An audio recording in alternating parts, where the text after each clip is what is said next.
2016년 새해가 밝았습니다. 얼마 후면 민족 최대 명절인 설입니다. 예전부터 명절이 다가오면 가장 분주하게 움직이는 곳이 방앗간이죠. 차례상에 올려질 떡을 준비하는 손길이 이어지는데요. 하지만 우리 고유의 전통식품인 떡이 어느 틈엔가 밀려든 서구 식문화에 밀려 소비가 줄고 그 위상이 작아지는 현실입니다. 통계 자료에 보면 우리나라 쌀 소비량이 1987년도에 비해 지금은 반토막이 났을 정도입니다. 이러한 위기에 우리 전통식품 시장을 구하겠다고 나선 기업이 있습니다. 100% 우리 쌀과 농산물로 전통기법 그대로 떡을 제조하는 기업, 농업회사법인 주식회사 샘실.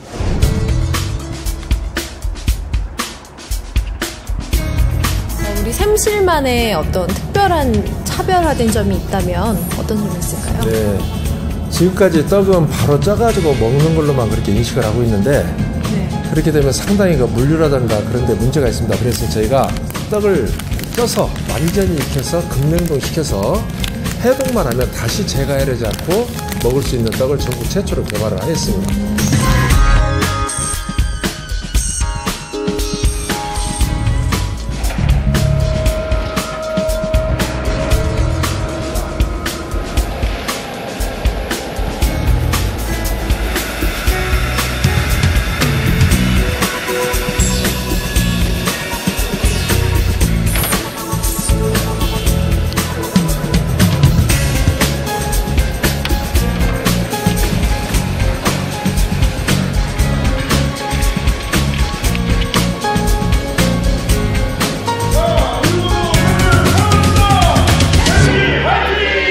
농업 현장에서 공무원으로 근무하다 안타까운 우리 농촌 경제 현실을 극복하고자 직접 회사를 설립하고 지금은 쌀 소비량 촉진과 농촌 경제 활성화에 기여하고 있는 주식회사 샘실의 강상홍 대표를 만나보겠습니다. 대표님 반갑습니다. 네, 안녕하세요. 반갑습니다. 지금 설 명절이 다가오고 있는데 지금이 가장 바쁜 때 아닌가 싶어요. 네, 지금도 바쁘지만 이제 한 20일 전부터 본격적으로 바쁘게 될 것 같습니다. 그 이유가 어떻게? 예. 이제 그때는 설이니까 네. 우리 전통적인 떡국도 먹고 떡국을 드셔야 또 한 살 더 드실 거 아닙니까? 아이고, 예. 그다음에 이제 찹쌀떡도 나가고 있습니다. 그런데 실질적으로는 이제 모든 사람들이 많은 사람들이 이 떡은 명절에 네. 설이라든가 추석에 그때 제일 바쁜 걸로 알고 있는데 예. 실질적으로 이제 떡은 저희가 만든 떡은 주로 이제 모신님 떡이나 좀 차게 드시는 떡인데 실제로는 봄부터 가을까지 제일 많이 나갑니다. 그 중에서도 특히 여름철 휴가철에 가장 떡을 많이 소비하는 시기입니다. 이유는 뭐냐면 제가 나름대로 분석을 해보니까 여름철에는 입맛이 없고 그러니까 식사 대용식으로 떡을 많이 드시는 것 같습니다. 그리고 휴가철에 갈 때도 간편하게 떡을 넣어가지고 가서 이제 가족들끼리 오순도순 나눠 먹고. 네. 그래서 여름철이 실질적으로 소비가 가장 많습니다. 아, 그래요? 예, 예. 그렇게 떡을 많이 생산하시는데 떡을 많이 생산하시다 보니까 이게 떡 공장이라고 이렇게 불러도 모르겠어요. 그렇죠. 예. 근데 떡 하면은 이제 떡집만 이렇게 생각을 하지 않습니까? 예. 떡 공장까지 이렇게 사업을 시작하시게 된 계기가 있을 것 같은데. 예. 예. 제가 사실은 그 전에 좀 직장 생활을 했습니다. 네. 저희가 직장 생활을 할 때 주로 농업과 농촌, 그 다음에 유통 관련해가지고 농산물 유통에 관련한 그런 직장을 다녔었는데, 네. 제가 87년도에 그 쌀 공판장에 근무를 했었어요. 예. 그때 당시에 통계청 통계를 보니까 1인당 소비량이 지금 이제 가물가물하지만 약 147kg 정도 8kg에 육박하는 걸로 예. 그러죠. 1인당 소비하는 게. 예. 그랬는데 최근에 그 뉴스를 보니까 이제 70kg밖에 안 먹는다는 거예요. 그러면 이제 거의 반토막 이하로 줄어들어 버린 거잖아요. 그렇죠. 그러다 보니까 쌀을 갖다 소비가 줄어드니까 우리 지금 농지가 전부 다 잠식을 당하고 있고 또 뭐 가서 보시면 알지만 수도권에 우리 차 타고 다니시면 보면 수도권에 얼마나 많은 농지가 뭐 아파트, 공장, 심지어는 뭐 숙박업 그런 개통까지 해가지고 전부 다 지금 농지가 잠식당하고 있는 그 현실에 굉장히 안타깝고 그 다음에 쌀이 그전에 얼마나 귀한 거였습니까? 네, 그렇죠. 근데 지금 뭐 쌀 20kg 한 포대가 커피로 해가지고 7잔, 8잔가 밖에 안 됩니다. 그런 이제 자금의 현실을 보면서 우리 농지가 잠식당하는 걸 보면서 제가 참 안타까움에 네. 어떤 쌀 소비를 갖다 증진시킬 수 있는 방법이 뭐냐. 그래서 이제 제가 농촌에 내려와서 정착을 하고 제가 농업인으로서 장목을 재배하면서 쌀을 가장 많이 소비할 수 있는 네. 떡 공장을 하게 되는 것입니다. 아, 예. 그러니까 쌀의 그 어떤 그런 모습, 쌀 소비에 대한 것, 그런 부분들을 보면서 지금의 공장까지 생각을 하시게 됐다는 예, 거죠. 예, 그러죠. 예. 그러면 이제 방금 전에도 공직에도 이렇게 계신 걸로 말씀이 잠깐 나왔는데, 예, 예. 이렇게 떠나서 지금 정읍이라고 하는 곳에 이렇게 자리를 잡으셨어요. 네, 정읍에 자리 잡으신 이유가 있으신가요? 거기가 뭐 고향이라서 그러신가요? 아, 뭐 모든 사람들이 고향을 그리워하죠. 저도 네네. 타지 생활 한 25년 하다 보니까 고향이 그리워오고 그 다음에는 우리 정읍이 굉장히 여러 가지 농산물이 많이 납니다. 아, 그래요? 쌀도 물론이고 쌀도 평야가 넓어서 쌀도 많이 나오고 네. 예. 그 다음에 요즘에 뭐 블루베리라든가 오디라든가 구절초 그런 농특산물이 많이 생산이 돼서 네. 그 농특산물을 원료로 해서 우리가 부가가치가 좀 창출된 그런 가공 제품을 만들면 얼마나 좋을까 네. 그런 생각을 뭐 고향에도 뭐 도움을 주고 네. 저 자신도 도움이 되고 그래서 제가 정읍을 선택하게 된 것입니다. 예. 그 정읍 입장에서는 좀 반가운 일일 것 같아요. 네. 어찌됐거나 그 공직을 떠나서 고향인 정읍으로 이렇게 자리를 옮기시고 또 이렇게 또 사업도 시작하셨는데 아무래도 사업입니다. 네, 사업은 그렇죠. 기업가적인 어떤 사업의 마인드가 있어야 되는데 우리 강 대표님은 사업적 마인드를 어떻게 갖고 계십니까? 저는 이런 마인드를 가지고 사업을 하고 있습니다. 첫째는 우리 정읍 지역, 우리 전라북도 지역에 우수한 농산물을 활용한 네. 원료를 활용한 그런 제품을 만들어야 되겠다. 네. 그래서 우리 지역에 좋은 쌀로는 신동진 쌀이 네. 고품질 쌀이 있고 그다음에 아까도 언급했지만 여러 가지 오디라든가 블루베리 그런 농특산 그런 작물들이 있기 때문에 네. 그런 작물들을 제가 제조하는 식품에 네. 최대한도로 원재료를 많이 사용을 해서 어떤 농가 수치가격도 높이고 또 질 좋은 제품도 만들고 네. 하는 것이 첫째고 두 번째는 이제 그 청결 문제인데 요즘 뭐 네. 4대학 척결해가지고 식품 그 불량식품 주방도 네네. 나와 있지 않습니까? 근데 그 청결한 문제에 있어서 우리가 살상 떡이 아까도 잠깐 언급하셨는데 네. 그 떡집이 우리 동네 빵집이라든가 대기업 프랜차이즈에 밀리고 있지 않습니까? 네, 그렇죠. 그 이유 중에 하나가 어떤 청결한 문제도 있지 않을까. 그리고 대기업 프랜차이즈에서 운영하는 거나 빵집이나 가서 보면 얼마나 실내도 쾌적하고 네. 얼마나 환경이 좋지 않습니까? 네, 근데 그렇죠. 우리 떡집은 거기에 비해서 상대적으로 열악하고, 좀 물론 제조 과정도 있고 그러지만 열악한 것이 사실입니다. 네. 그래서 저는 이제 청결한 사업장, 네. 그래서 이번에 헬스업도 좀 지원을, 지금 이달 20일경에 헬스업 인증 심사를 받을 예정입니다. 아, 그래요. 그래서 이제 청결한 사업장을 갖다 만드는 거고, 그 다음에는 안전한 먹거리를 제공하는 것입니다. 네. 소비자들에게. 지금 이제 제가 떡을 보면 네. 떡에는 거의 첨가물이 들어가 있지 않습니다. 지금 일부 떡에 뭐 약간의 첨가물이 들어가 있는데 심각한 수준은 아니고 네. 거의 저희가 만든 떡은 첨가물이 거의 없습니다. 그런데 이제 참 안타까운 것이 요즘에 빵집들 보면 네. 빵집은 참 어떤 첨가물들이 많이 들어있는 것이 사실입니다.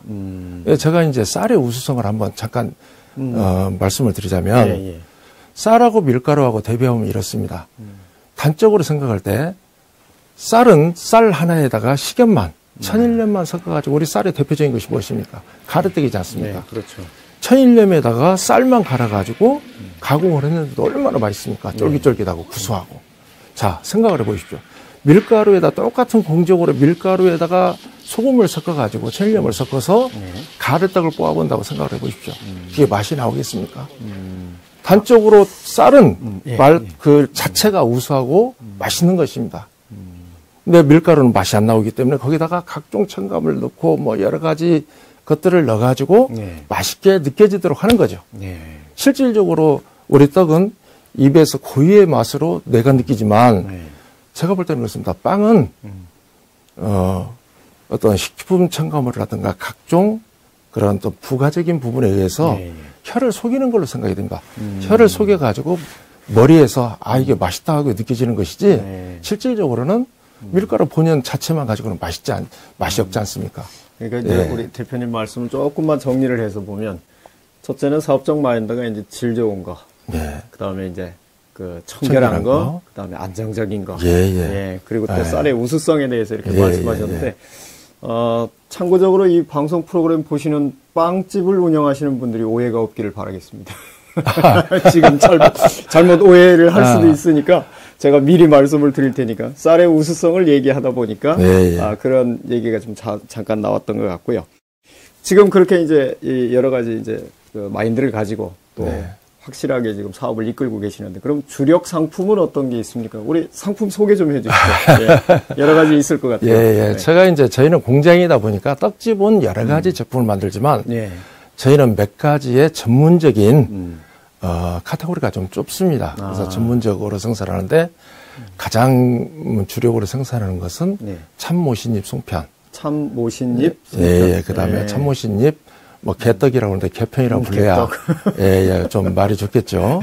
그 다음에는 이제 그 찹쌀떡 종류, 그 다음에는 이제 감자떡을 좀 생산을 하고 있는데, 먼저 참모신잎 송편을 좀 소개하자면, 제가 지금까지 우리 떡은 이렇게 그 바로 즉석으로 먹을 수 있는 것만 만들었습니다. 근데 제가 이 떡을 갖다가 그래서 물리에 좀 한계도 있었고, 그래서 제가 떡을, 익혀서 급속 동계를 시킵니다.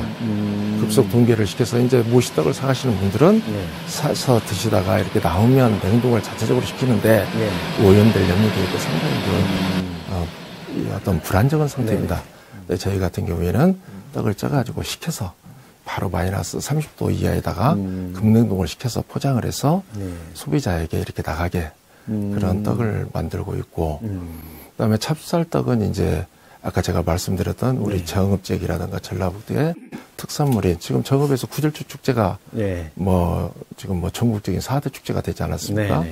그래서 구절초를 갖다 가루를 넣어서 지금 찹쌀떡을 만들고 있고 또 모신잎도 넣어가지고 참모신잎 찹쌀떡도 만들고 있고 그렇게 이제 제품을 만들고 있습니다. 그게 이제 말씀을 듣다 보니까 이제 그 떡 종류가 이렇게 나오니까 군침이 잘 모르겠다.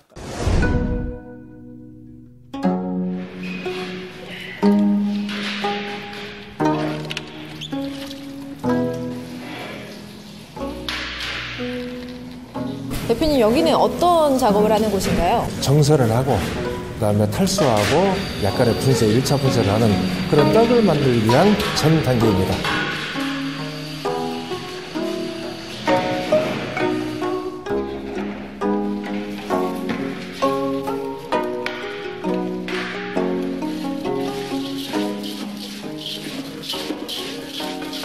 전처리한 과정 이후에 여기는 어떤 작업을 하는 거죠? 여기는 반주가 교반실입니다. 그래서 전처리에서 나온 재료를 가지고 여기서 이제 롤러 분쇄기로 이용해서 분쇄하고 또 배합하고 또 저쪽에서 저쪽 기계로 또 교반을 하게 됩니다. 그래서 이쪽에서 펀칭을 하게 되고 여기서 떡을 만들기 위한 반죽이 만들어지는 거죠. 그런 장소입니다.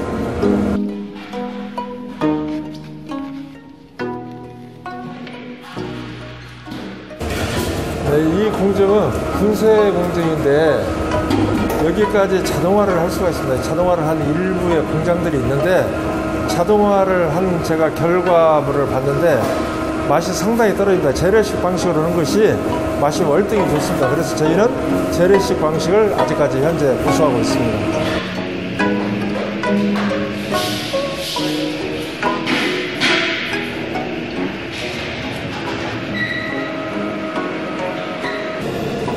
수작업으로 하시는데 힘들지 않으세요? 에이, 좀 힘들어도 맛이 좋으니까 맛이.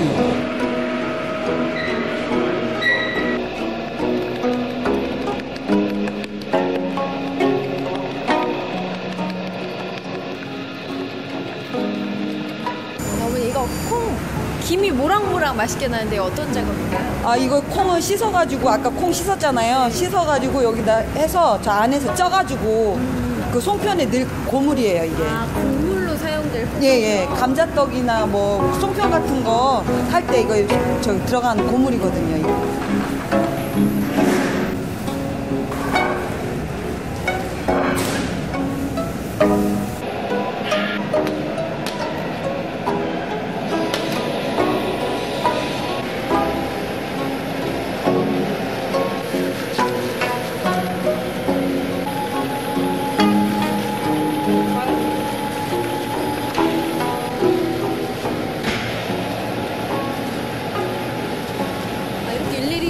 손으로 다 송편 빚으시는데 힘들지 않으세요?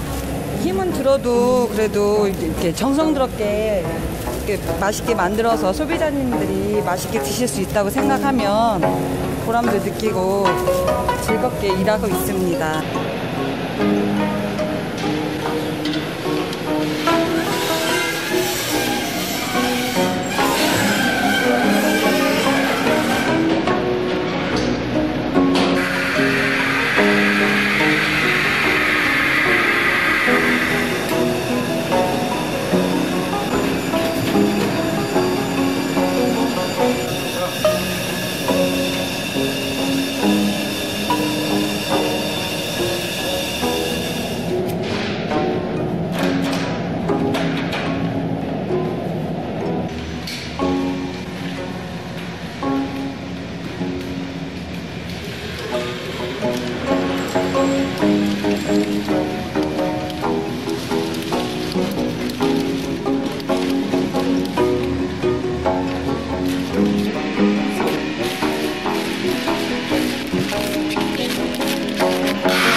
말씀하신 것처럼 이제 급냉을 해서 네. 대량적으로 유통을 하시는 걸로 말씀을 예. 들었는데, 원래 떡은 좀 김이 이렇게 모락모락 나야 이렇게 맛있게 느껴지는 거 아니겠습니까? 다른 동종 업계하고의 그 차별성이라든가, 그리고 굳이 그렇게 급냉을 하셨던 이유가 있을 것 같은데. 네네. 이제 떡이 김이 모락모락 나서 이제 먹는 떡이 있고, 네. 그건 이제 떡집에서 하는 시루떡 종류. 시루에서 나오는 것들은 따뜻할 때 드셔야, 네. 굳지 않고 몰락몰락한 게 맛있고, 이제 모시떡이라든가 저희가 만드는 떡들, 찹쌀떡이라든가 그런 부분들은, 차게 드셔야 본연의 맛을 느낄 수 있습니다. 아, 그래요. 그리고 급냉동을 시키는 이유는, 네. 첫째는 안전성 때문에 그렇습니다. 떡이 유통기간이 짧아서 예, 예. 나가서 잘못하면 식중독에 어떤 식중독균이 오염될 수도 있고, 네. 그렇기 때문에 저희들이 만들어서 급냉도시켜서 바로 해동해서 드실 수 있거나, 네. 찹쌀떡 같은 경우는 바로 해동해서 드시면 되고, 그 다음에 이제, 일부 떡들은 또 살짝 쪄가지고, 데워서나 쪄가지고 드실 수도 있고. 그러니까 살짝 데워서 예, 먹을 수 있고. 예. 아, 그게 예. 나름대로의 이제 성공 비결이라고 네. 이렇게 말씀을 드릴 수도 있겠는데. 예. 그러면 그동안의 성과는 좀 어떻습니까? 지금 저희가 뭐 초창기에는 상당히 팔로 개발이 좀 어려웠지만, 네. 지금 농협중앙에 하나로크럽, 전국에 있는 하나로크럽 대형점에 네. 거의 입점이 되어 있고, 아, 그 다음에 이제 적지만 지금 수출을 미국 시카고 지역에 좀 하고 있습니다. 아, 그렇습니다. 그래서 이번에 시카고 지역 이외에도 지금 몇 개 그 트레이딩 업체하고 협상을 하고 있습니다. 그래서 그래요? 좀 수출량이 늘어날 것 같고, 그리고 작년에 킨텍스에 가서 그 네. 우수상품 전시회를 했는데, 거기서 중국의 그 월마트에 그 관계를 하고 있는 밴더하고 지금 네. 찹쌀떡 종류를 가지고 지금 가격 협상, 지금 제품 협상은 끝났고 가격만 가지고 지금 협의를 하고 있습니다. 그리고 작년에 공영 홈쇼핑에 예. 생방으로 했고, CJ와 CJ 홈쇼핑과 네. 그 NS 홈쇼핑에도 저희들이 납품을 하게 돼서 지금은 잘 팔리고 있습니다. 네, 그러니까 이제 초창기에 그 팔로 개척할 때 좀 어려웠다가 네네. 지금은 이제 조금 나아졌다는 얘기신데, 네, 그렇죠. 이건 뭐 대본에 없는 얘기입니다만은 질문인데, 잠은 얼마나 주무십니까? 그렇게 열심히 일을 하신다면? 어떤 말씀 다시 한번? 그러니까 평상시에 이렇게 생활을 하시면 네. 그렇게 많이 바쁘게 또 활동을 하셔야 되잖아요. 예, 그럼 예. 대표님은 그 수면 시간이 얼마나 되시는지 저는 어떤 분들은 뭐 1시간만 자고 한다고 거짓말도 하시더라고요. 아유, 잠은 충분히 자야 됩니다. 저는 이제 이 떡 공장의 특성상 네. 새벽 3시에 보통 일어납니다. 새벽 3시에 일어나서 네. 그날 이제 고속도로 휴게소라든가 바로 떡, 즉석떡을 원하시는 분들이 있기 때문에 떡을 쪄서 이제 포장을 해서 보통 7시에서 8시에 이제 출하를 하게 됩니다. 그러니까 새벽 3시에 일어나셔가지고 이제 7시, 8시에 출하를 하시고. 항상 이렇게 일을 함께 하시는 건가요? 네, 바쁠 때는 같이 이렇게 하고 있습니다. 보통 대표님들은 이렇게 딱 뒤에 서가지고 이거 해라 이거 해라 하는데 현장 참여형으로 이렇게. 네, 소기업에서는 뭐 대표나 사무실 직원이나 현장 직원이나 바쁠 때는 같이 해야 됩니다. 그래야 서로 사기도 올라가고 현장 직원들 사기도 올라가고 좋죠. 직원들 마음도 더 이해가 잘 되시고 그러시겠어요. 예, 그렇습니다.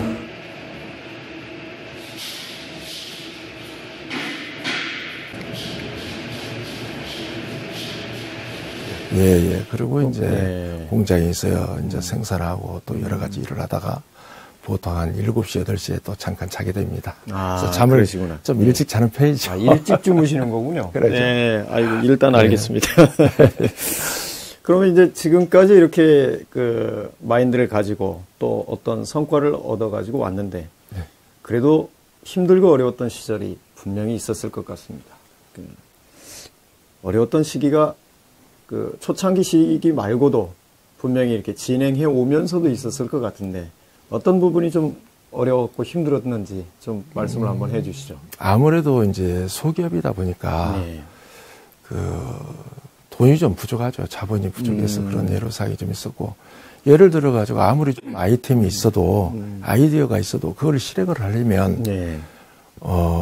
많은 뭐 거기에 관련된 생산 설비가 있어야 되고 네. 또 기기가 있어야 되고 인력이 있어야 되는데 그런 것들이 아무리 좋은 아이디어를 가지고 있어도 그거를 자본 때문에 이제 실행을 하지 못할 때 그때 좀 안타까운 마음이 좀 많았고 네. 그 다음에 이제 시골 지역이다 보니까 네. 제가 농촌 지역이다 보니까 인력이 이렇게 좀 원활하지 못합니다.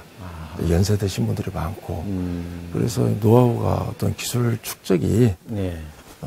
될 수 있는 이제 연세 드셨으니까 이러다가 아프셔가지고 갑자기 가서 또 쉬시게 되니까 어떤 그 기술의 축적이 좀 끊기는 점이 상당히 좀 애로사항이 있었습니다.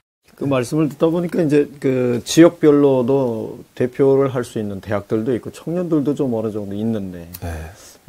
그런 산학 협력이라고 해야 되나요? 근데 그런 부분에서는 좀 추진해 보신 적이 혹시 있으신가요? 그거를 저희가 초창기에 한번 그 정읍에 있는 모 대학하고 네네. 그 학생들을 저희한테 와서 훈련도 하고 했었는데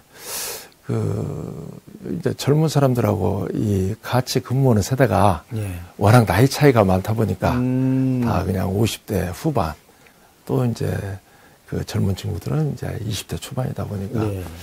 그건 좀 제 역량이 부족해서 그런지 직장 내에서 조화가 좀 잘 안 돼서 네. 좀 그게 참 잘 안 됐습니다. 그래서 다시 한번 아무래도 젊은 세대들이 끌어가야 되니까 예.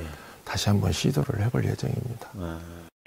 예, 말씀 잘 들었습니다. 그러면 이제 이렇게까지 이제 올 때 나름대로 이제 어려움도 겪었고 또 지금의 성과도 있고 그러면서도 이제 좌충우돌 여러 가지 일들도 많이 있었을 것 같은데 이만큼 올 때까지는 그래도 내가 뭔가를 해봐야 된다라고 하는 그런 숨은 원동력이 좀 있지 않았을까 싶어요.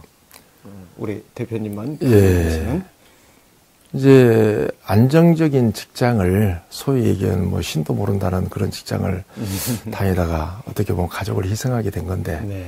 그래도 가족들이 이렇게 아빠를 믿고 또 남편을 믿고 다른 좀 가족들한테 아주 그 감사하고 또 가족들이 그런 지원이 힘이 됐고 네. 두 번째는 그래도 하여간 여러 가지로 조금 어려운 형편하에서도 네, 네. 그런 저를 믿고 따라준 또 직원들 같이 일을 해준 직원들이 저한테 큰 용기를 주어서 네. 제가 나름대로 어려운 과정에서도 버텨내고 제 꿈을 위해서 지금 달려가고 있는 그런 것 같습니다. 네. 참 중요한 말씀이신 것 같습니다. 원동력은 가족이다. 네. 저희가 이제 이 질문이 이제 몇 가지 안 남았습니다. 네. 저희 방송이 아무래도 이제 지방자치 전문 방송이다 보니까 꼭 오시는 기업인들에게 이 질문을 좀 드립니다. 기업을 하다 보면 이제 행정기관하고 이렇게 마찰이 있을 수도 있고 지원을 받을 때도 있고 해줄 때도 있고 그러다 보니까 행정기관하고의 그 관계가 상당히 중요한데 우리 대표님이 좀 지방자치 행정을 집행하고 있는 지방자치단체에다가 좀 이런 거는 좀 개선해주고 이렇게 좀 도와줬으면 좋겠다. 뭐 이런 말씀 한마디 해주시면 좋을 것 같아요. 조금 예민한 질문이신데요. 저는 사실은 농업의 사업인 샘실 주식회사인데 네. 저희는 어떤 지자체에서 지원을 받은 것은 없습니다. 네. 없고 제가 좀 아쉬운 부분인데 어떻게 생각하실지 모르지만 그 지원해가지고 사실상 국고라든가 네. 어떤 공적 자금으로 지원해서 네. 우리 지역이나 우리 관내 광역 지역에도 많은 공장들이 있습니다. 가공 공장도 네, 있고 네. 하는데 실질적으로 잘 가동되는 데도 있지만 가동이 잘 안 된 데가 있어요. 안 되는 데는 사실상 어떻게 보면 세원 낭비고 어떻게 보면 여러 가지 재정적 낭비인데 네. 저희가 지원 단계에서 그 사람들 철저히 검증을 해서 정말로 이 사업이 성공할 수 있는가. 네. 그것이 예물단지가 아니고 잘 돌아가서 잘 운영이 돼서 지역사회에 정말 활력을 주는 그런 기업을 잘 선정을 해서 지원을 했으면 하는 그런 생각을 좀 가지고 있습니다. 네, 예, 예. 아무래도 이제 자치단체들이 저희 방송을 많이 보기 때문에 충분히 좀 이해를 하리라고 그렇게 생각을 합니다. 이제 시간은 좀 짧은데 어찌됐건 이제 마지막 질문을 좀 드려야 될 것 같습니다. 네. 2016년 새해가 밝았습니다. 이미 며칠이 또 지났는데 앞으로의 그 샘실과 우리 강 대표님 그 전망과 구체적인 계획은 어떤 게 있습니까? 제가 이 공장을 운영하면서 느낀 것이 네. 참 이 떡이라는 것이 우리 전통떡이 전통떡과 전통식품이 굉장히 우수한 건데 네. 여러 가지 사유로 인해서 좀 활성화되지 못하고 있습니다. 그래서 특히 제가 아쉬워하는 부분은 우리 미래를 짊어지고 나갈 젊은이들이 네. 이 떡을 그렇게 즐겨 좀 하지를 않아요. 떡 대신 빵이라든가 네. 또 외국에서 들어온 그런 것들을 갖다가 하고 있는데 우리 젊은이들이 정말로 좋아할 수 있는 떡, 네. 젊은이들이 정말 그 건전한 먹거리인 우리 떡을 먹을 수 있도록 가까이 할 수 있도록 그런 떡을 개발하고 싶고 네. 또 나아가서는 이제 지금 떡이 한류가 네. 뭐 음악이라든가 여러 가지 부분에서 문화적인 부분에서 네. 한류가 많이 수출되고 멀리 유럽까지 그렇게 나가 진출하고 있는데 네. 사실상 그에 반해서 이 우리 우수한 전통떡이라든가 식품은 네. 좀 따라가지 못하고 있는 것이 사실입니다. 네. 그래서 이런 우수한 우리 전통떡을 세계인들이 먹을 수 있게 세계인들이 입맛에 맞을 수 있게 네. 그런 떡의 세계화 요즘에 특히 그 회계도들의 그 이슬람 문화권의 그 할랄 식품 네. 정부에서도 엊그저께 인터넷 뉴스를 잠깐 보니까 네. 전 세계 먹거리 20% 이상을 차지한다고 그렇죠. 나와 있더라고요. 네. 그래서 이제 그 할랄 식품 쪽에서 정부에서도 정책적으로 지원을 하고 있는 것 같은데 그쪽에도 많이 이제 신경을 쓰고 그래서 전 세계인들이 즐길 수 있는 그런 떡, 우수한 떡을 만들고 싶습니다. 그래서 그 지금 우리 농업과 농식품 산업을 어떤 세태 산업이라고 보고 있는데 네. 저는 그렇게 생각하지 않습니다. 우리 농업과 농산물을 원료로 한 농식품 산업은 우리 미래 산업입니다. 지금 현재로는 IT 산업이 최고인 것 같고 네. 또 어떤 중화학공업이 최고인 것 같지만 우리가 먹거리가 없으면 하루도 살 수가 없잖아요. 그렇죠. 과거에 산업혁명 이전에 우리가 우리 인류가 석유 없이는 살았습니다. 좀 네. 불편하지만 네.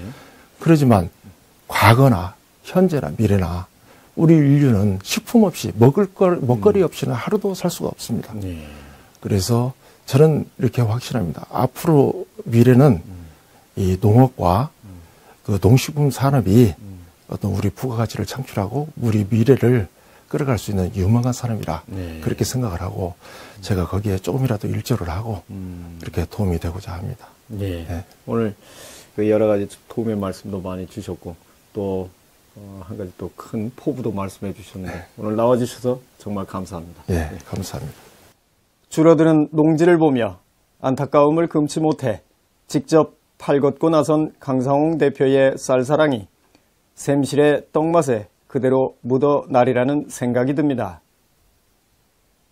웰빙 바람을 타고 우리 전통떡이 건강식품으로 세계로 뻗어나가는 그날을 기대하며 K랜 기업탐방 프라이드 여기서 마치겠습니다.